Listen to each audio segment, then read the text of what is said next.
بسم اللہ الرحمن الرحیم۔ حضرت امیر معاویہ رضی اللہ عنہ کی وفات کے بعد یزید تخت نشین ہوا تو اہل عراق کو جب معلوم ہوا کہ حضرت امام حسین رضی اللہ عنہ نے یزید کی بیعت نہیں کی اور آپ مکہ معظمہ تشریف لے آئے ہیں تو انہوں نے متفق ہو کر امام رضی اللہ عنہ کی خدمت میں خطوط بھیجنے شروع کیے، جس میں اس امر کا اظہار تھا کہ ہم اپنے جان و مال آپ پر قربان کر دیں گے، آپ یہاں کوفہ میں تشریف لائیں، ہم آپ کی بیعت کر کے آپ کے حکم سے ظالموں سے مقابلہ کریں گے اور آپ کا بہرحال ساتھ دیں گے۔ اس طرف کے التجا ناموں اور درخواستوں کا سلسلہ بند ہو گیا اور تمام جماعتوں اور فرقوں کی طرف سے 150 کے قریب خطوط حضرت امام حسین رضی اللہ عنہ کی خدمت میں پہنچے تھے۔ آپ کہاں تک خاموش رہتے؟ کوفیوں کے فہیم اصرار پر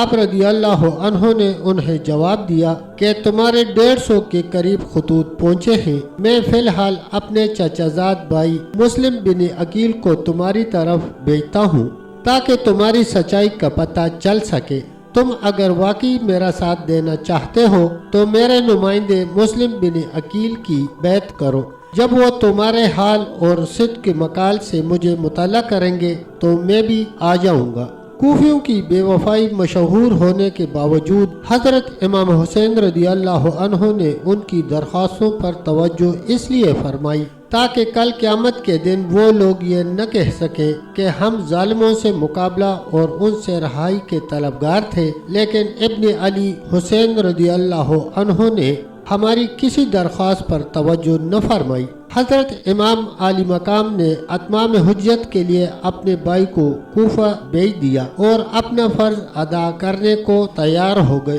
چنانچہ حضرت مسلم اپنے 2 کمسن بچوں کو ساتھ لے کر کوفہ کو روانہ ہوئے۔ ان 2 صاحبزادوں کا نام محمد اور ابراہیم تھا۔ یہ دونوں اپنے باپ کو بہت پیارے تھے، اس لیے یہ دونوں بھی اس سفر میں اپنے والد بزرگوار کے ہمراہ ہو گئے تو آپ نے مختار بن عبید کے مکان پر قیام فرمایا۔ آپ کی تشریف آوری کی خبر سن کر جوک در جوک مخلوق آپ کی زیارت کو آئی اور 12,000 سے زیادہ تعداد نے آپ کے دست مبارک پر حضرت امام حسین رضی اللہ عنہ کی بیعت کی۔ حضرت امام مسلم نے اہل عراق کی گرویدگی اور عقیدت کو دیکھ کر حضرت امام حسین رضی اللہ عنہ کی جناب میں شریفیہ لکھا، جس میں یہاں کے حالات کی اطلاع دی اور التماس کیا کہ آپ جلدی تشریف لے آئیں تاکہ بندگان خدا یزید کے ناپاک شر سے محفوظ رہیں اور دین حق کی تائید ہو۔ اہل بیت اعظم رضوان اللہ تعالی علیہم اجمعین کی منشا صرف یہی تھی کہ بندگان خدا غیر شرعی نظام سے نجات پائیں، اعلیٰ کلمت الحق اور دین حق کی تائید ہو اور اہل حق ہمیشہ اسی مسلک پر قائم رہے ہیں۔ تب تک دوستو اتنا ہی، ملتے ہیں انشاءاللہ اگلی ویڈیو کے ساتھ، تب تک کے لیے اللہ حافظ، اللہ نگہبان۔